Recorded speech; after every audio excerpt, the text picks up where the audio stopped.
This lecture focuses on some basic rules of thumb for managing a travel with personal safety as the key driving principle. It has to do with your own behavior and how you think about your safety. You may think of this as a form of travel behavior planning. We will cover issues that arise both before and during the time of a trip. This lecture will help you to think about worst-case scenarios and think about a simple backup plan that can minimize your problems. With reference to the behavior that you need to assess on site, this lecture introduces a principle of prudence. Let us introduce two general basic ideas. While it may cost little efforts or resources to think about the type of behavior that can make you safe before you leave for a trip, minor oversight may generate potentially large costs once you're abroad. At the same time though, not all the behavior that can make you safe can be programmed or decided in advance. Your personal assessment of the surrounding environment, your gut feeling when you're on the spot matters too. In other words, there are things you can expect to do in order to avoid risks and that you can plan before your trip. But there are other behavior you will need to assess depending on the actual state of things during your trip. The general idea is that you should follow the key principle of prudence. If your personal judgment about the situation leads you to suspect that you may end up in a difficult or dangerous position, you should refrain from putting yourself in that spot altogether. Let's discuss the application of these general principles in relation to the management of sensitive information, luggages, social relations, and personal objects. Planning your trip means also planning the use of the information regarding your travel details. You should consider carefully how to handle the information about the trip, the travel dates and times, the points of departure and arrival, the means of travel, whom you are scheduled to meet during the travel and the destination. This may be called sensitive information.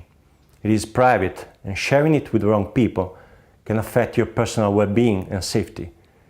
You should refrain from revealing your travel schedule to people you do not know well. On the other hand, it is important that you let the relevant people know about your travel details. This may include your family, your established and trusted contacts in the point of destination, and, depending on the broader travel context, the diplomatic authorities. The way you handle your luggages also requires specific attention.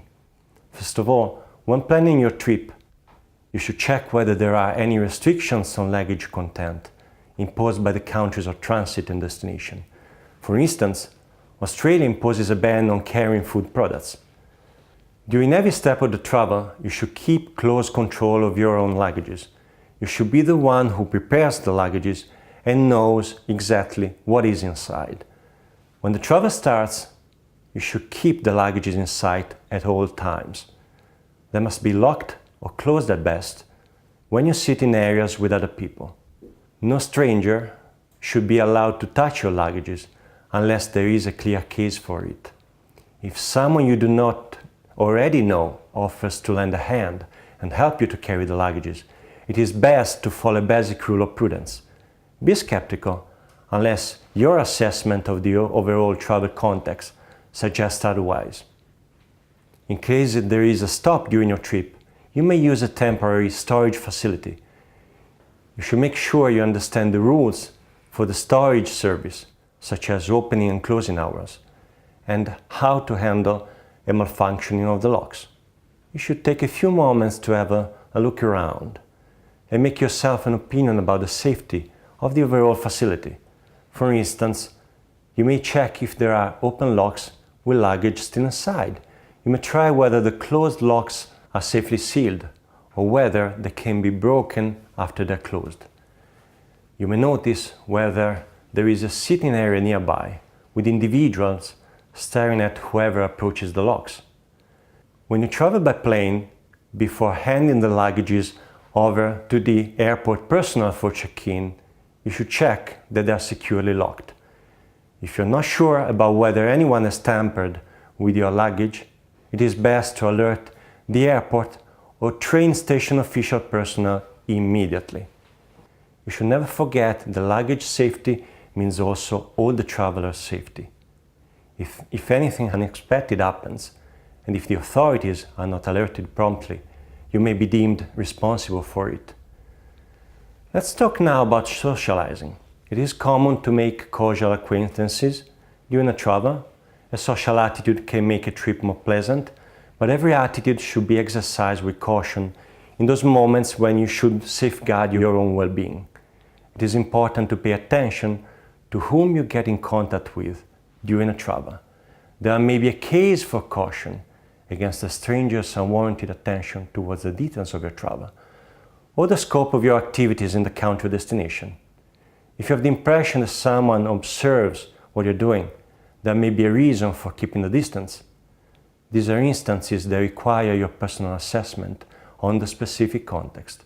A question from a stranger about your religious beliefs or your ethnicity may appear as normal in countries that are not characterized by tensions between religious or ethnic groups. However, there can be circumstances when this question may raise red flags. You should always refer to the basic principle of prudence. If your impressions about a travel companion give you mixed feelings, it is better to follow the way that keeps you safe. Traveling means also managing your personal documents, means of payments and mobile phone. Planning a trip implies choosing what documents to bring along, such as an identity card or passport. The same holds for payment instruments, such as cash in local currency, credit or debit cards. Your mobile phone can help you to get in touch quickly with the people you trust in case of need. It can also let people locate you. Hence, you should make sure that it is fully charged before leaving for the trip, and that it will work properly in the countries where you will commute. During the travel, you should consider where to store the documents, the payment instruments, and the mobile phone. The need to keep everything at hand may collide with the need for safety. If you commute through areas where the level of criminality is known as marginal, you may feel that the probability of having both your cash and your documents stolen may be low. But why running the risk at all? It would be rational to keep at hand only what is strictly necessary. And rather than holding only a credit card, one may want to consider a prepaid card. Like your luggages, no personal document, payment instrument, or mobile phone should ever be left unattended during a travel. To conclude, let's imagine the following extreme event that may never materialize. But thinking about this can help you to plan for a potential reaction if anything unexpected happens. Suppose your travel has already started and you lose either the documents, the cash, or the mobile phone that you hold in the pocket of your jacket. You should ask yourself how you would handle this situation and how you could minimize the potential negative consequences. A simple suggestion is that you could keep photocopies of your documents inside your luggage, or electronic copies stored on a cloud or a laptop. If you travel to a country where both your identity card and your passport are accepted as valid legal documents, you could keep them in two different places during the trip. You may also arrange for prepaid phone and bank cards, which you may not store in your wallet.